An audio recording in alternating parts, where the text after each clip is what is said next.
Hi friends, నేను మీ చిన్ని fresh ఛానల్కి సబ్స్క్రైబ్ చేసుకోండి. ఈరోజు మనమైతే జామ్ తయారు చేసుకోబోతున్నాం అనమాట. అది కూడా మనకి బయటకు వెళ్ళి జామ్ తెచ్చుకోకుండా ఇంట్లోనే, అది కూడా చాలా హెల్దీ జామ్ అనమాట.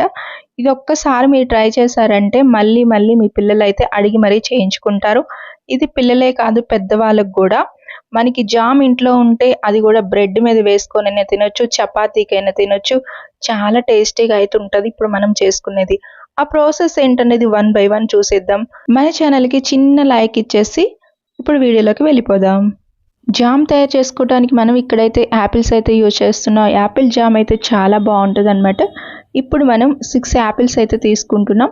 ఇప్పుడు మీడియం సైజులో ఉన్న బీట్రూట్ కూడా తీసుకుంటున్నాం. బీట్రూట్ అయితే మనకి జామ్కి కలర్ వస్తుంది అనమాట. చాలా కలర్ఫుల్గా చాలా బాగుంటుంది. కలర్ కోసం మాత్రమే బీట్రూట్, ఒక మీడియం సైజులో ఉన్న బీట్రూట్ అయితే మనం తీసుకుంటున్నాం. ఇప్పుడు ప్రాసెస్ ఏంటనేది చూద్దాం. బీట్రూట్ ముక్కలు కట్ చేసే ముందు పైన ఉన్న పొట్టంతా తీసేసి సన్నగా కట్ చేసుకోవాలి. యాపిల్స్ అయితే డైరెక్ట్గా ముక్కలుగా కట్ చేసి పెట్టుకోవాలి ఇలా. ఇప్పుడు వీటిని మనం ఆవిరికి ఉడికించుకుందాం. ఈ ప్లేట్కి హోల్స్ ఉన్నాయన్నమాట. అలానే ఆ హోల్స్ ఉన్న ప్లేట్లో ఈ ముక్కలు వేసేసి ఆ కడాయిలో ఒక గ్లాసున్నర నీళ్ళు పోసి ఆ ప్లేట్ అలా పెట్టేసుకొని పైన మూత పెట్టుకొని గ్యాస్ అనేది మీడియంలో పెట్టి ఒక 10 నిమిషాలు అయితే ఉడికించుకోవాలి వీటిని ఆవిరికి. చూస్తున్నారా, ఇలా ఫోర్త్ తీసుకొని ఇలా గుచ్చేస్తే యాపిల్ని అలా దిగిందంటే మనకి ఉడికినట్టు అనమాట. ఇప్పుడైతే మనకి పర్ఫెక్ట్గా ఉడికాయి.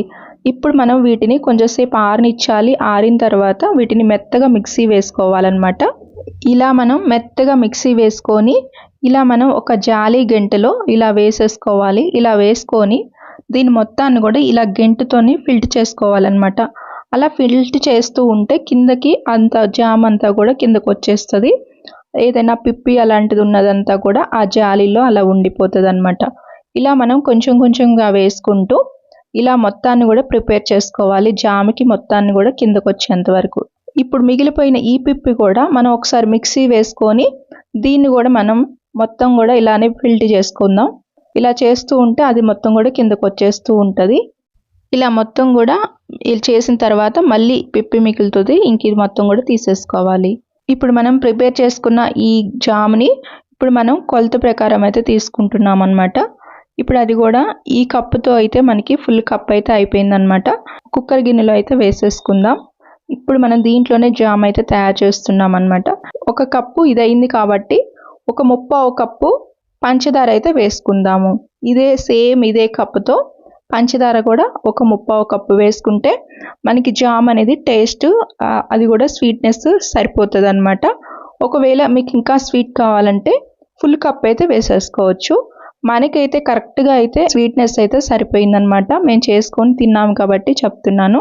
ఇలా దగ్గరుండే దీన్ని ఇలా కలుపుకుంటూ ఉంటేనే మనకి జామ్ అనేది త్వరగా రెడీ అవుతుంది. ఇది కూడా మొత్తం మీద ఒక 10 నిమిషాలలో మనకి జామ్ అయితే రెడీ అవుతుంది అనమాట. ఇప్పుడు మనకైతే దగ్గరకు వచ్చేసింది, చూస్తున్నారు కదా. ఇలా వచ్చిన తర్వాత ఒక అర స్పూను నిమ్మరసం అయితే వేయాలి. ఇది నిల్వ ఉండటానికన్నమాట. ఒక నెల రోజులైతే మనకి నిల్వ ఉంటుంది. ఇప్పుడు మనం జామ్ రెడీ అయిందా లేదా తెలుసుకోవడానికి ఇప్పుడు ఒక ప్లేట్లోకి వేసేసి ఇలా మనం ప్లేట్ని ఇలా కిందకి డౌన్ చేయాలి. చేస్తే అది జారట్లేదు అంటే మనకి పర్ఫెక్ట్గా జామ్ రెడీ అయిపోయినట్టు. మనకైతే రెడీ అయిపోయిందనమాట. చిన్నపిల్లలకైతే ఇలా మనం బ్రెడ్ మీద పెట్టిస్తే వాళ్ళు చాలా ఎంజాయ్ చేస్తూ తింటారు. పెద్దవాళ్ళు అయితే చపాతీలో పెట్టుకొని రోల్ చేసుకొని తింటే చాలా చాలా బాగుంటుంది అనమాట. హెల్త్కి కూడా చాలా మంచిది. ఒకసారి ట్రై చేయండి ఖచ్చితంగా. ఇలాంటి మంచి మంచి హెల్తీ ఫుడ్స్ మన ఛానల్లో వస్తూ ఉంటాయి. ఛానల్ని సబ్స్క్రైబ్ చేసుకొని మన ఛానల్ని ఫాలో అవుతుండండి. Thank you so much. మీ ఫ్రెండ్స్కి కూడా ఈ వీడియో షేర్ చేయండి ఫ్రెండ్స్. Bye friends.